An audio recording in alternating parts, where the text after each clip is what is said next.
Hey everybody, it's Wednesday and I missed you all. It's our time together every week, me and my homegirls. But you know what? Today is not just about my homegirls, so I guess I can call it me and my peoples today, you know. What's up, Jazz? What's up, Ashley? Hi, Mommy. Hi, everybody. I'm so glad you all were able to join me today because, like I said, it is me and my people today because it is part 2 of Autism Awareness. I'm going to talk about some Q&A, some questions I received. I got some answers, and if I don't, I got the resources that can lead you to the answer, okay? So let me know what's up. Hey, sis, hey. I'm so glad you all are able to tune in. And while you guys are coming in, if you know anyone that has a child with special needs or someone that just had a baby, please share this live with them now. I'm going to be answering all of your questions. So this will be a great time for them to join us. I'm so excited. Thanks, Jazz. Don't gas me. Don't gas me. You know, it's about autism. I got to focus. Okay. But thank you so much. I really appreciate it, everybody. I'm so excited about today. After last week, you know, normally the show is me and my homegirls, and we're talking about women empowerment. We're talking about overcoming fears and things that we face just as women.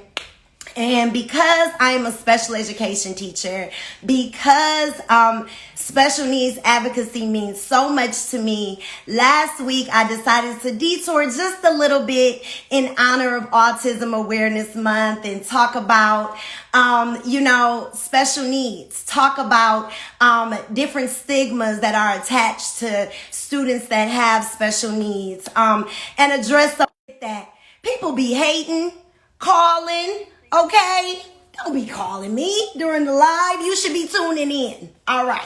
But no, so like I said, last week I decided just to take a little detour and talk about autism. And y'all, when I tell you the response was overwhelming, my DM, text messages, so many people were asking additional questions. And I said, okay, listen, I definitely know if you got questions, then there are people that have even more questions. So I decided to go live today to talk about some of those questions that I received prior and also open up the audience to you guys and allow you to ask me questions live. So I'll put up the Q&A in a minute and allow you guys to ask me any questions. So I want to jump right in to make sure it's so good. I see so many new people coming in. Hey, y'all. Hey.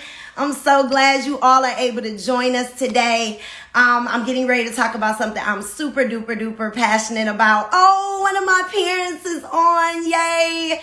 Hey, Jason, I'm so glad you're able to tune in today. It's going to be good. It's going to be great. So without further ado, let me jump into these questions. I see people coming in, so I definitely want to try to get in as many questions as I can before I'm done. So the first question by far, it was asked in so many different ways, but the challenge of virtual education. Like right now, it is hard for all parents. I know some kids are going back to school, but for all of us with 2020 and going through the pandemic, having to do virtual instruction was a challenge for all parents, no matter what. But for our parents that have students with special needs, it was significantly challenging. And so I know the number one question that I got was, my child is receiving virtual instruction, but I'm having a hard time getting them to sit and attend. What do I do? Okay, listen. So when it comes to virtual instruction, it was difficult for us to get any of our students to sit and want to actually look at the screen and learn there. When they're at home, there are so many things that they could be doing. This is where they feel most comfortable. And so for all of our parents, it was a struggle. But for my parents that have students with special needs, the number one thing that needs to happen is a clear, clean environment. You want the environment in which the scholar is learning to be as free from distractions as possible, because it's already hard to focus and sit and attend. So the more that you can eliminate the distractions, the better.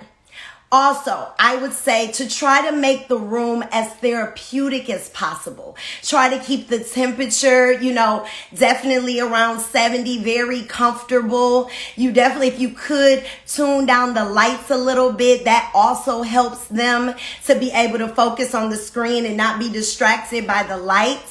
One of the golden things that I tell all parents is having reinforcers, having things right there that will help them work to want to sit and attend. So for instance, the child is sitting there and they're ready to get up. If you have a favorite snack, whether that's popcorn or some type of fruit, if it has to be gummy bears, because that seems to be a favorite amongst our population of students, I often tell parents to break that gummy bear into little pieces, because all they want is whatever it is they're seeking. So they don't have to have the whole gummy bear. They can have a part of the gummy bear.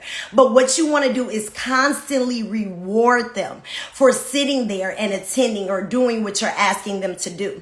Another thing is prompting. And there are so many different types of prompts, from gestural prompts to verbal prompts, visual prompts, physical prompting. All of those things are so needed. So when I say that, what's a gestural prompt? That's sit right here, Timmy. Show him where you want him to sit and gesture toward where you want him to sit. Or you could verbally tell him, come sit right here, giving him those verbal cues.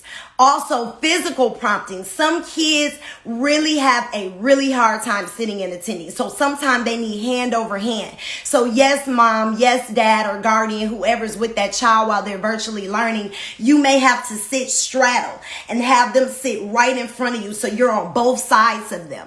That will also help keep them sitting and attending, looking at the screen. What else?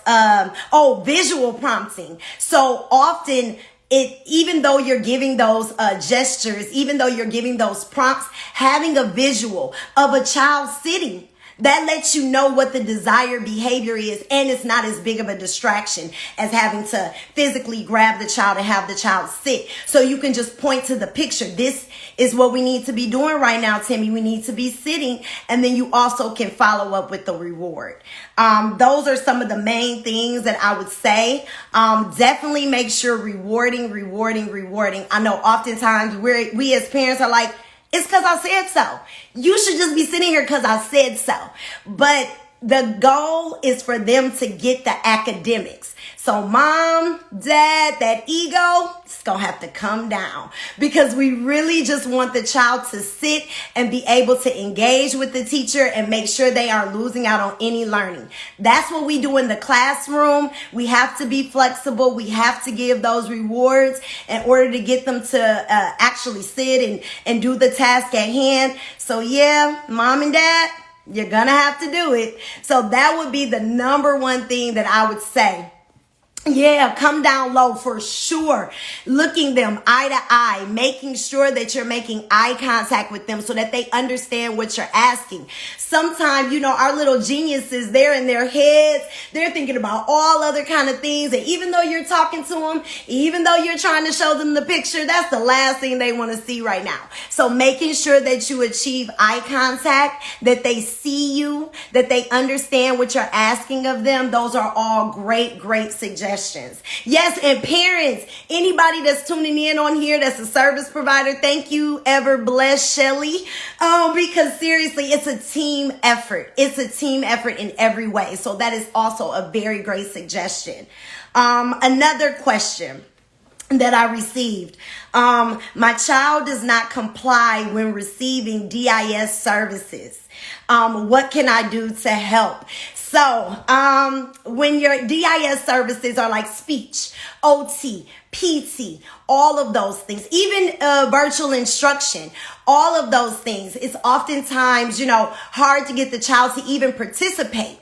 What I will tell you is you as a parent, it is vital that you know what's going on in those rooms, that you know what the strategies are that the providers are doing, because oftentimes you yourself may have to implement those things. So for instance, we use a strategy called first and then.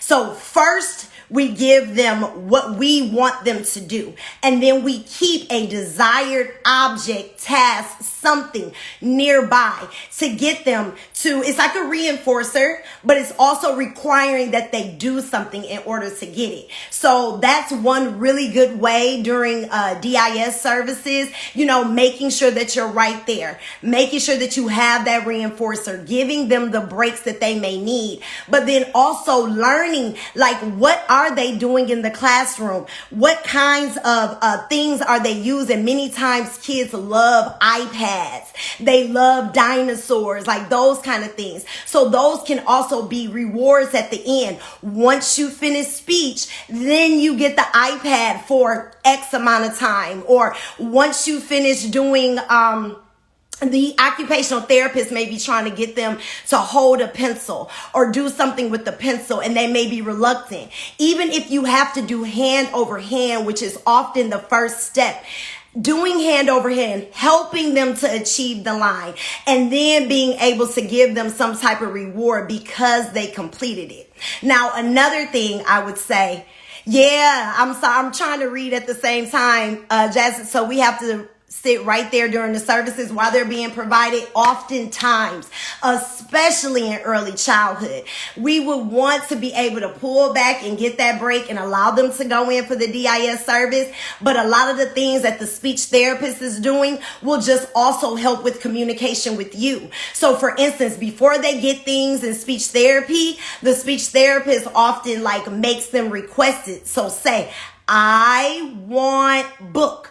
They make them say, I want book. Even if they don't say, I want book, and it's all connected, if they say, I and book or want book, those are all things that they do. It's a constant learning, especially in early childhood. There are always learning opportunities when it comes to speech and when it comes to even academics. Another thing is in class, what the teacher is teaching, if your child doesn't want to sit and attend during that time, also going online, YouTube is amazing for early childhood development, because there are so many different videos and programs that you can give the child when it's desired.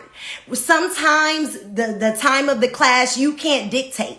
So if that's not a good time for the child, if the child is disengaged in class, you can still represent that material later on in the evening when they are sitting and they want the iPad. Well, this time when they get the iPad, you pick the program. Today in class, they talked about, for instance, I'm talking a lot about Earth Day. Earth Day is tomorrow. So we're talking about recycling. We're talking about plants.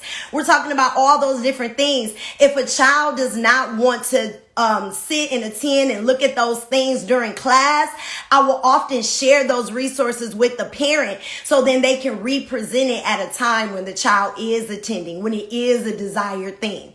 Okay, so that's another thing that you can always do. Making it fun. Oftentimes, especially our ADHD kiddos that have a lot of energy, sitting is the last thing they want to do, okay? So one really, really fun game that I do with elementary students in special ed that are trying to learn their alphabet, for instance. Okay, so when we're trying to learn, write the letters on Post-it notes, okay? And then have the child take the Post-it note, the card, whatever it is, and make it a game, like chunk it. So do maybe not the whole alphabet, right? Maybe just A through H. We're going to focus on A through H. And when you present those, write each letter on a Post-it note or a card and have the child take the card from one place to the next. So like maybe take the card from you and place it on the table and see if they can place it in order or something like that. Like something that allows the child to move around. You know your child best. You know the things they enjoy doing. So making those things fun is also a great way to be able to still get the services, still get the intervention, even if they're disengaged during their assigned time. You as parents, like I said last week, and I'll say over and over and over again, you are not only the advocate, but you are the best educator.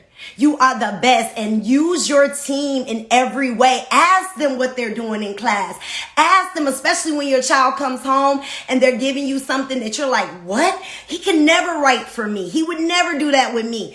Ask your team. Find out what they're doing so that you can implement those things at home as well. Okay? So hopefully that answers some of that. I know I put a lot. Let me know if you can hear me. There we go. Woo! The enemy is mad at me. Okay? Because y'all getting this information. It said it was paused on my end. We back. Okay? And we ain't stopping until we get through the questions. All right. Okay. So another question. Oh, my child stims in public. What can I do? All right, so let's talk about stimming for a second.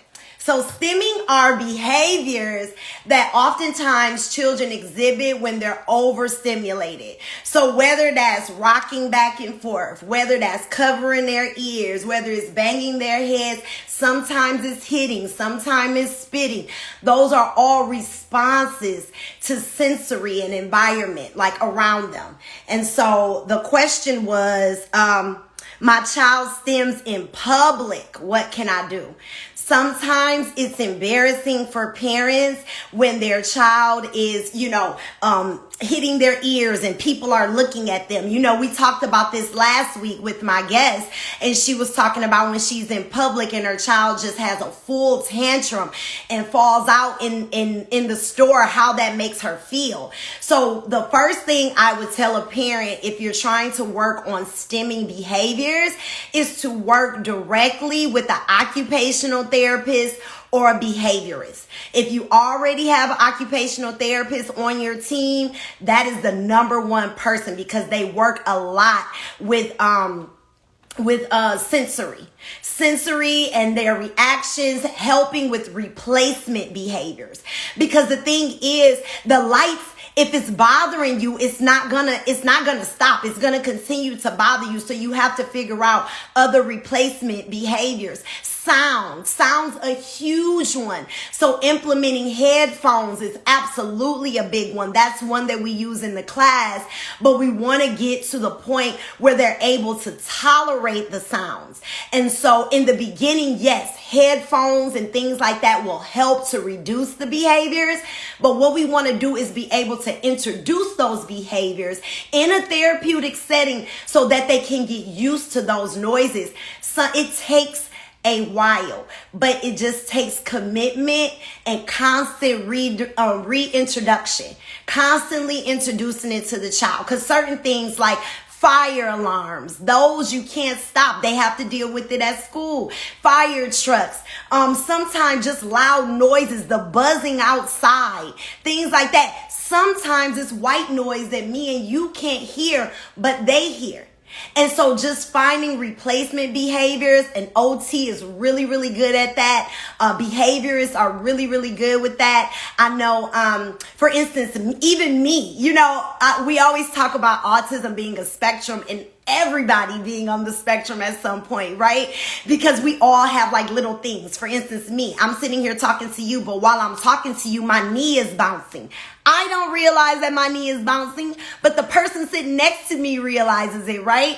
And so I'm able to, calm that down, and it's something that's a little more discreet. But when a child is rocking back and forth, or they're tapping themselves, or they're hitting their head, that's not as discreet. So even introducing fidgets. There are so many fidget toys, and it's funny because a lot of the kids nowadays, all kids, they love the little fidget toys. But that's something else that we use inside of the classroom. when they get hyper sensitive to emotions. That's really, really good. The person that just asked, when they get overstimulated and they're flapping and they're moving and they're shaking and it's really heightened, oftentimes compression, just grabbing their shoulders and pushing on their shoulders or rubbing up and down for those kids that are okay with physical touch. Some kids don't like physical touch, and the OT or the behaviorist will recommend a weighted vest or sometimes a weighted blanket, something like that. But if the child is okay with physical touch, then I would definitely say rubbing the shoulders off, up and down, having like tight little squeezes and things like that, just to help them calm down and get regulated. Those are all really, really good techniques that you can use. And I love our team. Yes, everybody. Gino said so. Come on. We all working together. I love it.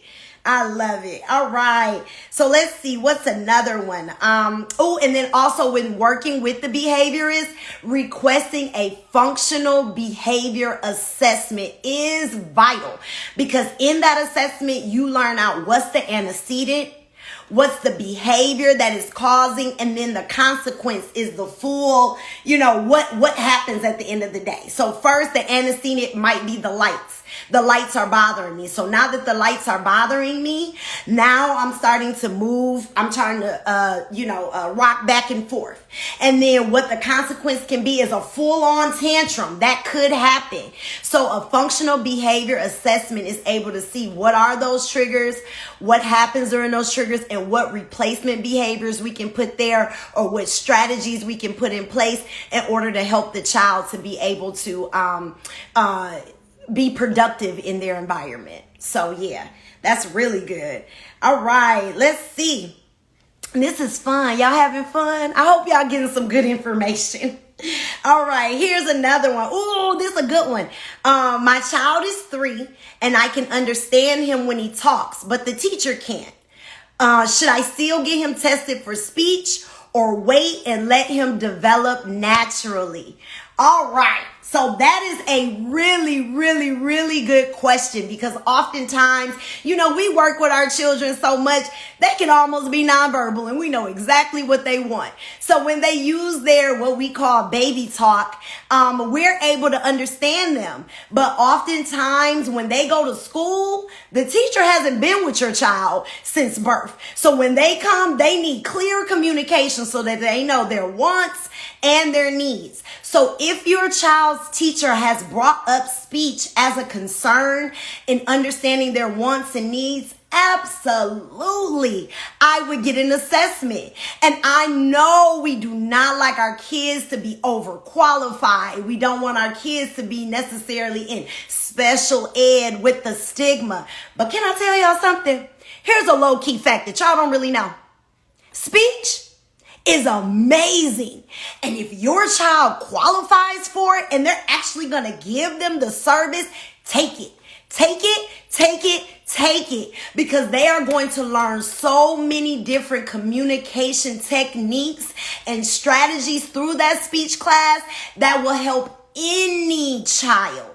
So if a teacher is bringing it to your attention about not understanding your child, that's just to bring the awareness to you. Once they receive the assessment, it still requires a speech therapist to assess the child to see if the need is that great in order for them to actually receive it as a service. Because oftentimes articulation at a younger age, there are developmental sounds that children are supposed to be saying, and then some they really aren't supposed to be saying. So even though they aren't saying, think, and they're saying tink, that's developmentally appropriate for a 4-year-old or a 5-year-old, And so I would say if they are bringing it to you when it comes to speech and language specific, this does not go into all areas. I am talking about speech and language specific. I would take the assessment. It is vital that the teacher understands what your child wants and needs. You do not want your child in class and not able to communicate with that teacher or you. with what they need. So I would absolutely have them assessed. Now, let me read this question. How do we help them become more alert? If Chad is reading, he won't stop even if he is walking and sometimes bumps into walls. What are some strategies to help? All right. So for one, I would say attention, that's one that may require prompting, okay? Because oftentimes they are very much engaged. What I would say is to encourage him to sit while he reads. When it comes to being alert overall, it's going to require prompting. But the more that you can take things away from them when they are moving, the better. So they shouldn't have distractions like the iPad or phones or toys or things like that if you know that alertness is an area of concern. If that's an area that you know, because awareness is huge, especially with our autistic babies, because they have safety is a huge issue because they don't have fear. Sometimes they don't realize like if you step over that, you're going to fall down and they'll just keep going without paying attention. So what I would do is I would lean heavily on prompting, telling them like, make sure you're looking up, Chad. Hey, Chad, make sure nothing's in your hand. Hey, Chad, all of those things, just constantly trying to prompt them would be the first thing, and to limit distractions. Like I wouldn't give them anything extra, not even a bracelet, nothing that will take their attention away from what's going on around them. And I hope that helps. Overqualified through hospital, but is school offered? Yes, overqualification is a situation, and I'm going to get to that later because I had somebody ask me a question about that. And especially with ADHD. So I want to make sure that I'm clear. When I talk about taking the service, I am talking about speech specific. Because I'm telling you right now, if my children would have qualified for speech, I would have been like, come on, we going into speech. Because when I see those babies come out of speech, I'm like, whoa, they're like light years ahead of some of their peers, because they're not just learning articulation. Like once you get in there, some of them are working on verbal expression. Some of them are working on receptive, being able to point and communicate. And then once they move past that, they're into WH questions. So now you're learning how to have a conversation, a reciprocal conversation, which is something that even adults deal with. So I would totally take speech. Speech therapists are amazing. And yeah, that's one I would say. I would definitely take that. Yes, I take it from my son now. Yes, now he's 6. OMG, can't stop. I know. Speech is so amazing. I'm telling you, because it's so fun, like watching parents have their child go in and their child isn't speaking at all. And they're like, oh my gosh, especially with our autistic babies. Speech can take your child so far, because I'm telling you, they will come in and not be able to speak at all. And after going into those speech and language sessions, they come out and it's nonstop. They have so much in their brain that they've been holding up for you, mom and dad. So definitely take that speech for sure. All right, let me see. The next question. My child has autism, and I understand he has behaviors related to sensory, but some of the behaviors like spitting and hitting aren't appropriate. What kind of consequences can I give for undesired behaviors? Whoa. That is an excellent question, because consequences are needed no matter what, because we have to teach boundaries for our children. So yes, consequences are big, and especially because I just got done talking about how we reward them for what they do in order to get them to comply. So what I would do is I would lean into the reward system and use the fact that you don't get the reward as the consequence. So for instance, if you say, Timmy, you sit, you want them to sit for 5 minutes, right? So you give them a time. All the time, a timer is excellent, especially for our autistic babies, because they like order. They like structure. They like predictability. So having that timer there, and you tell them, okay, Timmy, you need to sit here for 5 minutes and listen to Miss Kayla talk, okay? They sit there for those 5 minutes. You reward them, right? But when Timmy gets up at minute 3, Timmy, I said you had to make it 5 minutes. So reset the timer. That's a consequence. Because he like, wait a minute, what? I want my snack. I want my reward. I want whatever that is that he was desiring. That's what he really wants. So instead of trying to punish them with a consequence, I would just withhold the reward until they do what is desired. So that would be the way I would kind of go about that with consequences, because spitting isn't appropriate. So if your desired task is for them not to spit, for one, you should be working with an occupational therapist and a behaviorist so that we figure out what is that's triggering the child to do that. But once we figure that out, then we need to find ways to reward the child for not doing those things. Okay, I hope that makes sense. So we want to reward the child, lean more into the rewards than a necessarily punishment, because punishments don't go very well with our students because it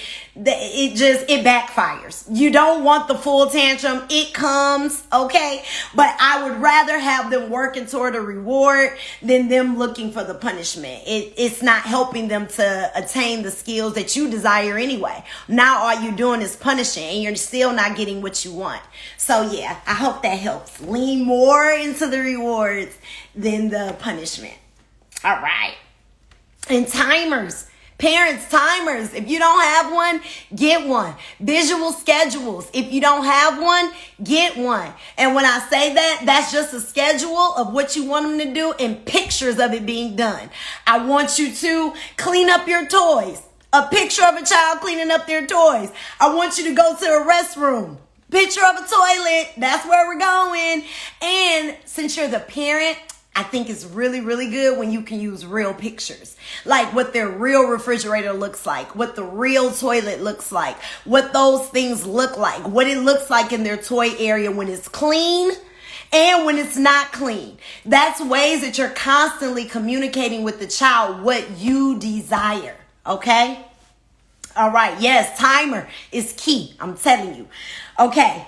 Next question. This is good, y'all. I'm having fun. Hope y'all learning some stuff. Hope I'm helping. And if any OTs, PTs, teachers, speech therapists are on here, please feel free to chime in. Or even parents that have found amazing things working, please chime in. All right, another question. My child is getting ready to transition to kindergarten. They are doing so well in their special education classes, but the IEP team is trying to dismiss services. I don't want them to digress. What should I do? Bomb questions, y'all. I'm telling you, these are great questions. So if your child, so the IEP team, first let me explain for those that's like, what's an IEP team? So once a child qualifies for special education, they are given an individualized education plan. And with that individualized education plan, there's a team that's making sure that that child is achieving that goal. So the team can consist of the general ed teacher, special ed teacher, any service provider, speech, OT, PT, principal, program specialist. All of those people are involved in the IEP. And when it's time for a child to transition out of special education, then that entire team has to be in agreement. Okay, so we're going to start there. Second, in special education, our goal is to keep our students in the least restrictive environment. Let me reiterate that again. In special education, the goal is to keep our students in the least restrictive environment. What does that mean? Least restrictive environment means AKA general ed. Classroom, typical peers, just like everybody else. That's the goal. So even if your child qualifies for special education, the goal is just to give them the intervention services needed in order for them to be able to attain the curriculum. That is the goal. Okay, so if your child has been receiving special education services since birth, since they were young, and they finally get to a point where the IEP team is looking at the child and they are recommending that the child is dismissed from special education, the first thing I would look at is their goals. What were the goals that they were working on, and how are they doing on the goals? Are they meeting those goals? Have they far exceeded those goals? That would be the first thing. And then after I look at their goals, I would then look at the developmental milestones of a typical child. I would look to see what's going to happen, because once they get dismissed from special education, now they're back in general ed with everybody else with the same expectations. Sometimes they give them 504 plans, which is like certain accommodations and modifications, but it's very rare. Oftentimes they are dismissed into general ed with everybody else. So that would be my next step. First, I would look at their goals and how they're achieving or exceeding their goals. And then I would look at the developmental profile for a typical child in preschool. And then when I look at my child compared to what they're doing in general ed, then I would come to the IEP team and talk to them about why they recommend. And then if your child really is attaining the goals and they are able to keep up with the typical peers in the classroom, let them go, mom and dad. Let them go be with the general ed, because that is the goal anyway. And just because they're dismissed from special education doesn't mean you can't ask for an assessment later. It's just giving your child a chance. Giving them a chance with the general education. Now, I want to be clear about what I'm saying, because there are steps. So the child that I'm talking about right now is a child that may be receiving speech, maybe RSP, which is resource specialist services. So that means they already in the general ed class with everybody else anyway. They just aren't getting pulled anymore to get speech for 30 minutes or get RSP services with the teacher for 30 minutes. I'm talking about that child. Now, if your child is in a special day class, which is a traditional special ed class, so it's smaller, there's more supports and aides in the classroom, and they're trying to take that child from special education SDC class straight to general ed, don't stop nowhere, go straight ahead, then I would say, wait, mom, wait, dad. Because special day class, there are other steps to lessen the restriction of their environment. So for instance, instead of them going straight from that small SDC class into a big general education class with 30 kids, one teacher, there's RSP. Okay, there's resource specialists. So let's say your child is doing excellent in special day class, and now it's time for them to be exposed to typical peers. If they're in preschool and they're at a campus where there is general ed preschool and special ed preschool, I would advocate for mainstreaming. Mainstreaming means you're in special day class part of the day, but then you also go into general ed with the rest of the kids for one subject, maybe math, maybe reading, whatever that is. They get a chance to go with a general ed classroom so that they can get used to it. It's a huge jump from a small class that's all therapeutic to a whole bunch of kids and one teacher. So I would totally advocate for RSP to at least monitor that child when they get to kindergarten. Plus, kindergarten is different. Preschool is like way more lenient. It is not as rigid as kindergarten. So that's already like a, whoa, what's going on? So I would totally, if they're in a special day class, I would advocate for RSP before I allow them just to be released into general ed. But if you have a speech only child, they already in general ed with the rest of the kids anyway. The team is telling you your child is speaking. We're able to know their wants and needs. They're able to answer WH questions. We're able to know what they know in their mind. They're able to clearly communicate that to me, then mom and dad, let them go.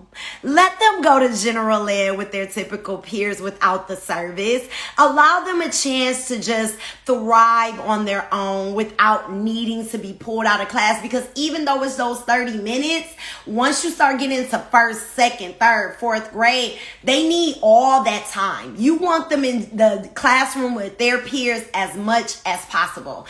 So I hope that answered the question. I don't really know if that child, the person that gave me the question, I don't know if their child is in an SDC class and they're trying to remove them and put them in general ed, or if they're just receiving speech or OT or, something like that. But yeah, if they're just receiving DIS services and they aren't in a classroom that is like catered to children with significant needs, let them go. Let them go. And if they are in a class with children with significant needs and they're trying to throw them in general ed, don't let it happen, mom and dad. Ask for RSP. Ask for some type of consultation. Ask for a 504 plan if you know your child needs some type of accommodations, especially the ADHD kiddos that need breaks sometime. They need physical breaks. They need to be able to move around. Ask for a 504 plan. Okay? All right. So this is good. All right, I made it to the last question, so I'm going to open it up in a minute. I'm going to go over this last question, and then if you guys have any more, hold on, let me do the Q&A. No, I'll wait till after I finish this one because I ain't never did it before and I don't want to mess up. All right, so here we go. The next question is, my child is 3 and he was diagnosed with a hearing impairment.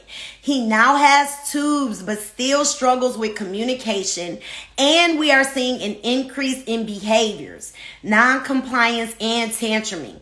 The service providers recommended having him tested for ADHD. Should I also consider that? Okay. Number 1. So if a child already has a hearing impairment, then that already delays communication because they weren't able to hear. That's already a situation. Okay. So now the child has tubes in their ears. But even though they have tubes in their ears, they have to catch up with the regular communication because it was so much they didn't hear from birth until they got their tubes. So that's already a process in itself with the tubes, okay? So first, I would definitely give time with the tubes just to get used to hearing all of these things. It's more than just the words coming out of our mouth. Like now they're able to hear all the sounds in the world, and it's just like a new discovery for them. So I would definitely give them time for that, okay? Now, when it comes to behaviors, speech, communication, and behaviors go hand in hand, okay? Many of times you will see children that are even speech only, but if they have delayed expressive language, meaning they cannot communicate their wants and needs effectively to you, the behavior is coming. Sis, bro, if you were trying to communicate with somebody and they can understand you, you would be so frustrated. You would be so upset, even as an adult. So just think a kid is like, oh, I'm trying to tell you what's going on and you're not listening to me. But you respond when I fall out. You respond when I'm crying. You respond when I'm banging on the walls. So that's their way of communicating with you. So even though you see an increase in behavior, I would absolutely wait. I would wait, especially if they went from birth to 3 without being able to hear effectively like everybody else. I would totally wait until the child is at least 5. Allow the child time to get acclimated with sounds. Allow the child to be able to get their service delivery and see how it's going to affect the child. Whatever services they're getting from the DHH teacher along with speech. Not sure if they're getting OT, but any of those type of things. Allow the services to take root before allowing them to test for ADHD. And since I'm on here right now, if you have a black or a brown child, especially a black or a brown boy, Wait until they're 5 before you have them tested for ADHD. I'm going to say it one more time. If you have a black or brown child, especially a boy, wait until they're 5 before you have them tested for ADHD. Because traditionally, we as African Americans, black and brown boys, they have a lot of energy. They're strong. And if your child, especially if they like rough tumble play, things like that, wait until they're 5. That's where the overqualifying happens. That's when our kids are smacked with labels too early, because we have energy. And if your teacher isn't doing the running marathon with the letters like I am, if your teacher isn't finding things for you to move around and do, or if your mom is at home and she's teaching you all these ABCs, 1, 2, 3s, colors, shapes, all of that, you coming to school like, yo, I know all of this stuff. Everything y'all doing in class, I know that. So what's more important to me right now are those blocks over there, those cars over there, all of that stuff. That's the stuff that's intriguing me. That's the stuff I'm more interested in. And so it shows up as behaviors because they like bored. So for the last time, I will say, and they're superheroes for real. They're all over, and I love it because I'm telling you, that translates, all that energy translates into them being really good in sports. So that's another thing. If you know that you have a child that has a lot of energy, or someone has told you, you might want to get them tested for ADHD. You might want to try sports. Try something extracurricular. Try something that allows them to move around, because if they can exert that energy in that way, then you might see a decrease in the behaviors. Okay, and that's the same thing for my teachers. Like if you have a child and the child is all over the place, or having all these behaviors, start getting them involved in extracurriculars so that they're able to get some of that energy out. Seriously, we even do it in class. That's why we take breaks, so that we can run back and forth, just so that they can exert some of that energy, and then they can sit down and attend because they tired. Or that's something that I've seen the OTs and PTs do. They'll have them pick up like heavy blocks and move them from here to there, and it helps to ground them. So yes, when it comes to that, especially ADHD and our black and brown kids, please wait until they're at least 5 years old before you get them tested. Okay? All right. So now I'm about to try this, y'all. We all together. Let me see if I can do the Q&A. Questions from your viewers will show up here. All right. So let's see. Did I turn them on? Let's see. I don't know. Can y'all see questions on y'all end? No? If not, you can write them in the chat. I'm here for it.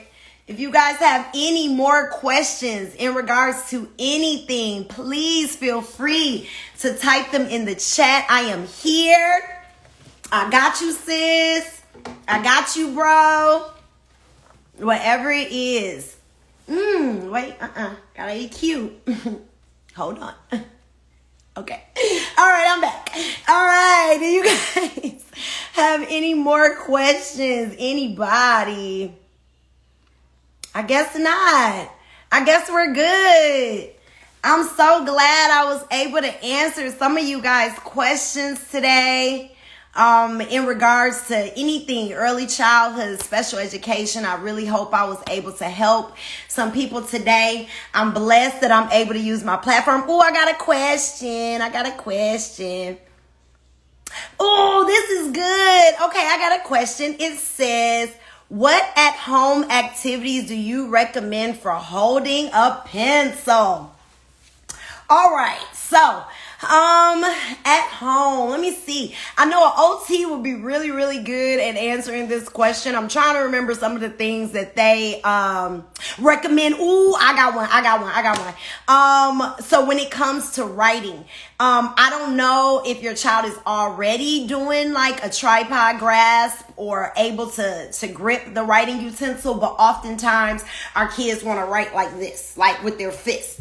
And so one thing that I see OTs do is they break the pencil or they break the crayon. So it's just a little bit at the bottom, which forces them to hold it in more of a tripod grasp or more of a writing grasp. So that's one thing that I know I see them do a lot.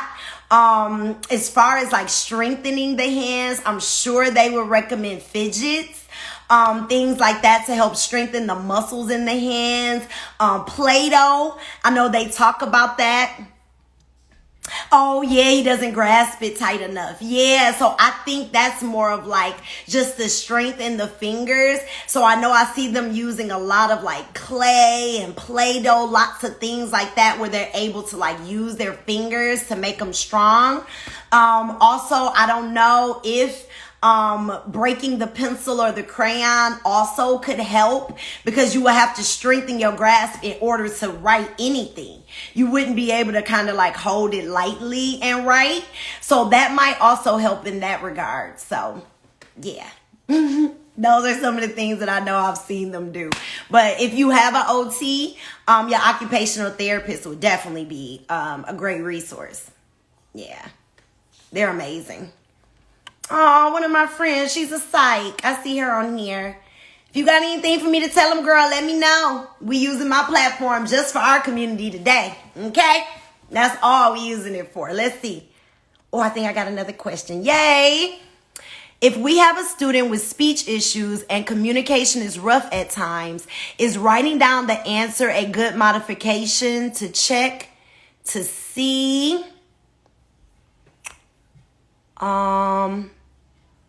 I don't know. The question kind of got cut off, but it says if we have a student with speech issues and communication is rough at times, is writing down the answer a good modification to see if he understands?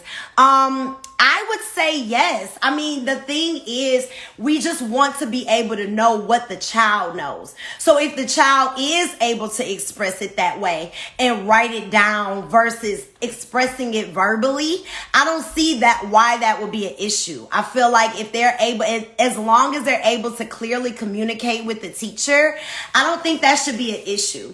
So I think writing is amazing. It's just oftentimes our kids hate to write, especially some of our autistic babies. They do not like writing. That's like the last thing on the list. But if your child is willing to communicate, to write, if the child has grasped the material, any other ideas? Yeah, writing is absolutely a great way to find out if they have an understanding of what they're learning, as long as they're able to communicate it with you. Absolutely. Because we have some students in speech where the expressive speech is so delayed that they have to actually use a device in order to communicate what they want or what they need. So yeah, absolutely. Writing is an amazing way. I would actually encourage that, because then that can also tap into other talents, other gifts that they may have in regards to writing, and that can give them an outlet to express like their emotions, how they're feeling, things like that. So if they're willing to write it out, absolutely. Even though I know the speech therapist is telling you to encourage expressive language, encourage them to talk. I know that's what they're telling you, because that is the goal. That is what we want. But we also need to know, in order for them to progress to the next grade or the next level or achieve their goal, we need to know what they actually understand in their head. So, yeah, that's excellent. That's awesome. Any more questions? Oh, yay. His class is learning sight words. How would you approach? Yes. Sight words are the best. It is so funny because parents hate sight words, because most sight words aren't, they don't sound the way they look, right? Like of is not off. Like, that ain't how you say it. So parents be like, oh, learning sight words is womp. But no, sight words are so fun. So what I would do is I would chunk it. And that's just using the sight words that they're doing in class, playing games around the house, having them around the house, constantly showing it to them, because that's the only way they're going to learn it, because it's never going to be the way it looks. The will never be to he. Like, it will never be to he. It will always be the. And it's going to look like that. So I would use games. I would write the words on little note cards, and I would review them every day. And I would chunk it into small amounts. So maybe like 5 words, right? Because once he get those 5 words and he's able to name all those 5 words, reward, and make it a good one, Mom. Make it a good reward. Like, okay, we're gonna go to the store, we're gonna get this, whatever. Like, or I'm gonna give you dessert tonight, your favorite dessert. What do you want it to be? Any of those kind of things. I would totally do that when it comes to sight words. And you will be surprised how quick those kids pick up them sight words when they know that dessert coming, that ice cream coming, that gift coming. Kids work for rewards just like we do. We go to work. Why? Just because you want to go to work? No, because you know you're going to get paid for it. So it's the same thing with our students. They work for things. So yes, I would totally use reward system for that, and play games, review them at night, post them around the house. I'm telling you, his vocabulary is going to be like, whoa, and you're going to be so surprised. So yeah, I would totally do that. Let me see. Will you discuss some assistive technology programs, games? Ooh, that's good. All right. So one of the things that has been like my savior this year, because, you know, we all got thrown into this virtual instruction, and we were like, how am I supposed to find out what my student knows on the other end of this computer? Because most of them don't want to sit and attend. A lot of times, you know, when it's a group of kids in class, they aren't able to communicate back and forth to us effectively because there's so many like noises and things like that. So there is this site called Boom Learning, or Boom Cards, I think is what it says when you Google it. But Boom, BOOM Learning. That is a great tool. I use it every single day in class, that allows the child to communicate virtually or communicate through pictures. So for instance, let's say we are learning colors. And on Boom Learning, they have all different programs from pre-K all the way to 12th grade of different programs going over curriculum, things that we talk about in class. And on there, the child is able to see from an array of questions or colors, they get to identify and communicate what they know. So for instance, we're learning colors. Where is green? And then it'll have a page of like green, yellow, and orange. And the child has to touch green. And it goes ding, you know, and you know you got it right. That's a way for you as a parent, especially if your child is struggling with expressive language and you want to know what they know receptively. That is an awesome program to use.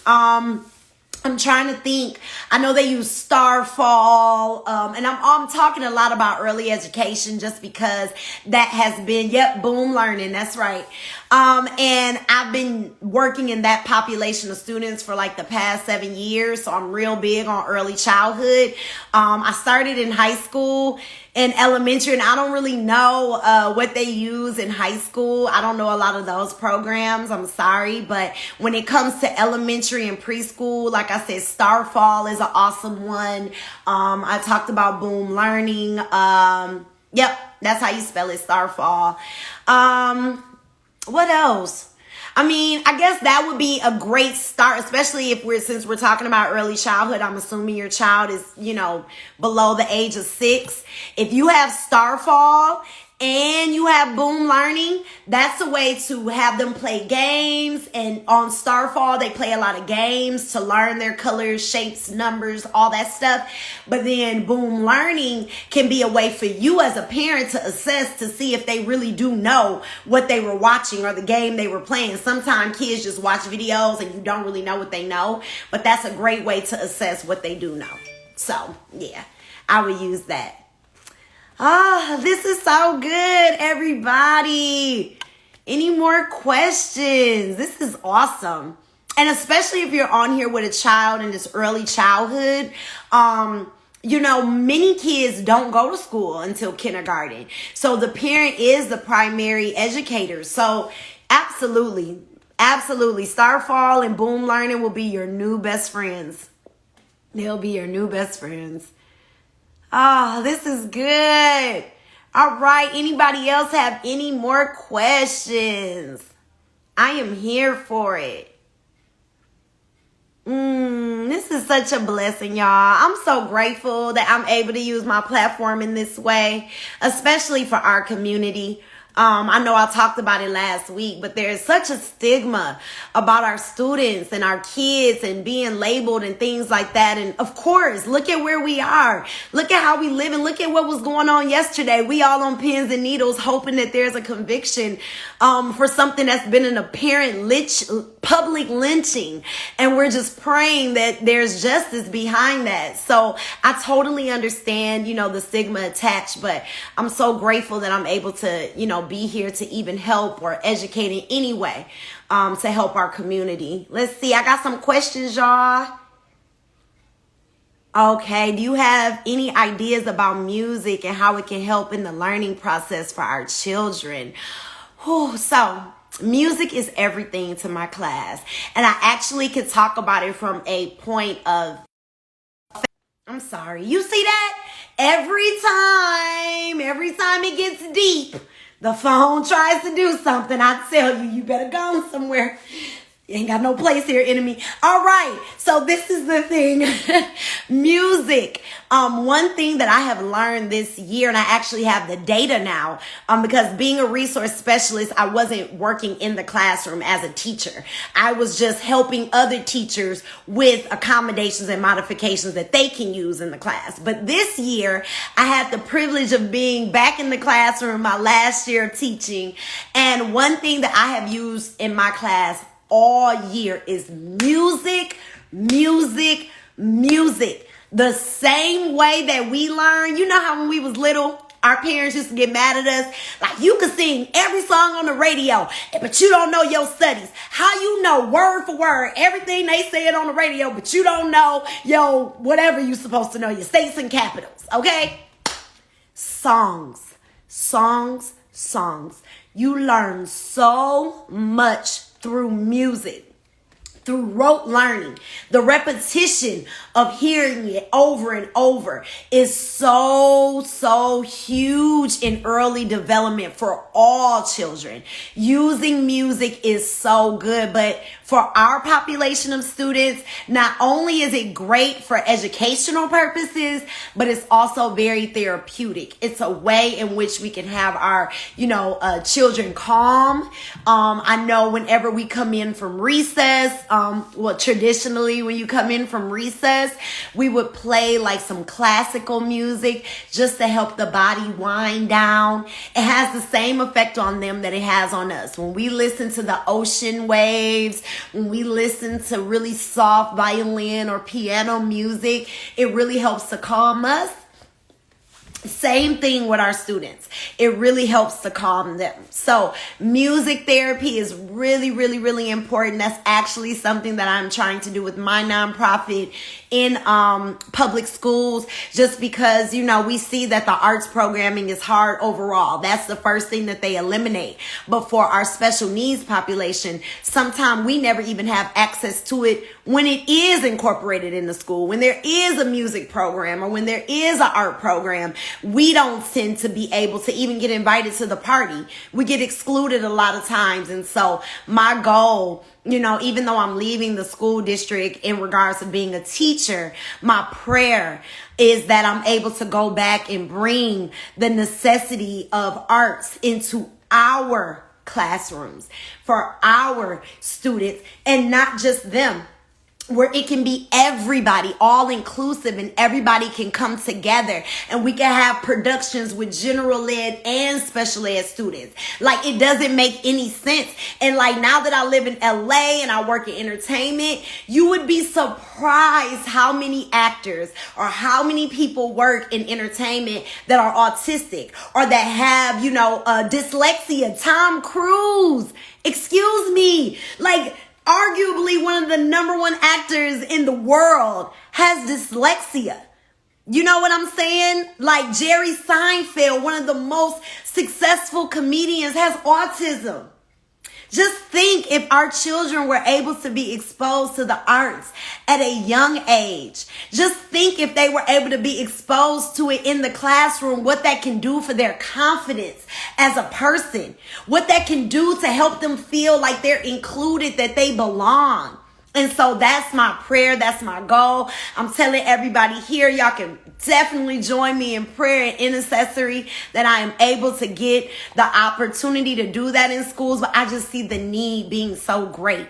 So that was an awesome question in regards to music and the effects on our population. I think the arts has a great effect on all people, but for our students in particular, it is something that's therapeutic, and also it's a great way for them to discover some of their hidden talents. So yeah, absolutely. This is great, y'all. All right, let me see if I have one more question. One of my parents are on here. She said I'm the best teacher. Thank you. Thank you. It has been a blessing to teach these babies this year. Who knew that God would have planned for me in my last year to go back to the classroom? I thought I would never go back to the classroom because I've been out of it since, for the past 7 years, and just working with teachers and things like that. But it definitely was the blessing that I didn't even know that I needed, because you can ask my parents. There's been many a days that I'm on there crying. I'm like emotional because I can't believe that they're achieving so many things just by the intervention and the services and things that I'm able to provide in the classroom. And it's a beautiful thing. That's why I'm so grateful that I'm able to do this right now and share, what I've learned with everybody, so that we can help our kids, because it's a team effort. We can never do it alone. So I'm glad I was able to be here today. I'm glad you all were able to get in your questions. Keep them coming. Next week, we will be back to regular me and my homegirls. But please feel free to DM me. Feel free to send me any messages that you have. And I will always be here to help in any way I can. I'm so grateful. I'm sorry. I'm so grateful that God, that He allowed me to do this today. So I pray for whoever was able to see it, that this is helpful for you and your baby. And you're a superhero. You were chosen by God to do what you're doing. And you will be rewarded greatly for it. So thank you to each parent, provider, anybody that's on today. It was a great day. And yeah, I'm so excited. I can't wait to see what God does in all of your lives and what your children are able to accomplish. They're going to accomplish great things. I'm so excited. All right, I love you guys. I will see you next Wednesday for another Me and My Homegirls. So love y'all. See you next week. Bye.